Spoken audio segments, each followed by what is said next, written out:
chapter 18. Now Jehoshaphat had great wealth and honor, and he allied himself with Ahab by marriage. Some years later he went down to see Ahab in Samaria. Ahab slaughtered many sheep and cattle for him and the people with him, and urged him to attack Ramoth-Gilead. Ahab king of Israel asked Jehoshaphat king of Judah, "Will you go with me against Ramoth-Gilead?" Jehoshaphat replied, "I am as you are, and my people is your people. We will join you in the war." But Jehoshaphat also said to the king of Israel, "First, seek the counsel of the Lord."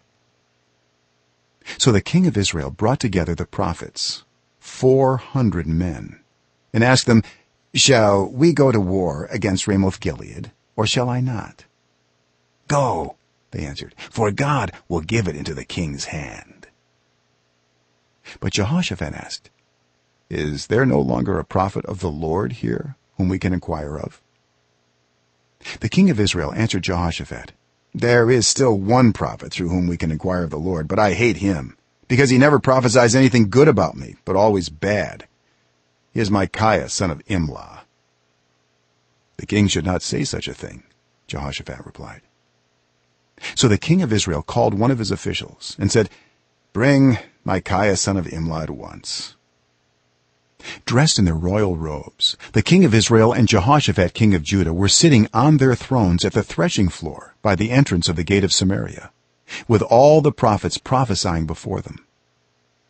Now Zedekiah son of Kenaanah had made iron horns, and he declared, "This is what the Lord says, with these you will gore the Arameans until they are destroyed."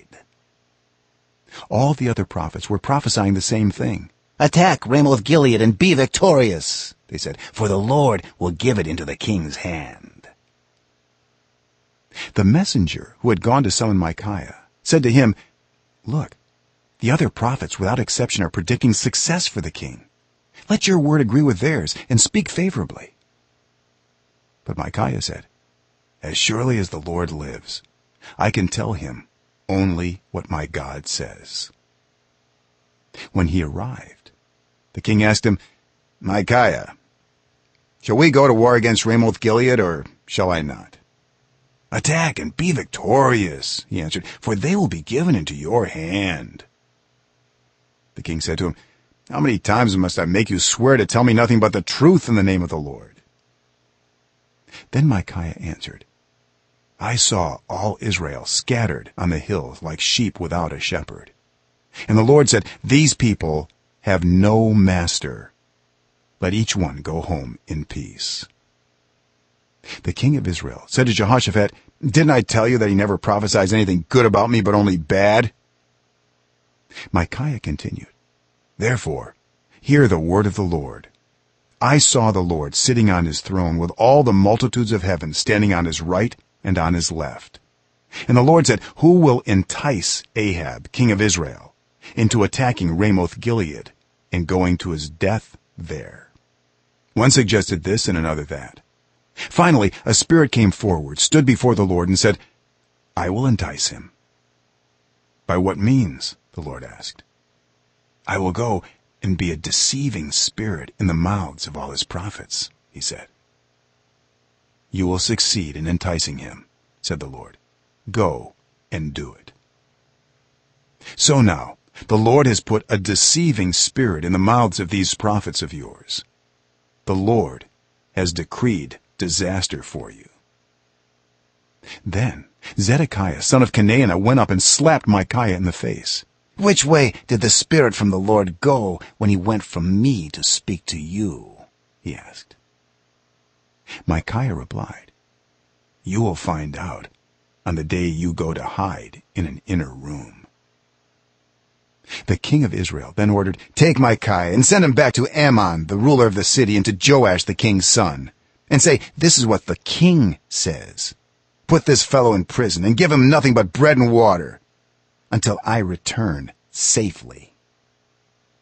Micaiah declared, "If you ever return safely, the Lord has not spoken through me." Then he added, "Mark my words, all you people." So the king of Israel and Jehoshaphat king of Judah went up to Ramoth Gilead. The king of Israel said to Jehoshaphat, I will enter the battle in disguise, but you wear your royal robes. So the king of Israel disguised himself and went into battle. Now the king of Aram had ordered his chariot commanders, do not fight with anyone, small or great, except the king of Israel. When the chariot commanders saw Jehoshaphat, they thought, this is the king of Israel. So they turned to attack him. But Jehoshaphat cried out, and the Lord helped him. God drew them away from him.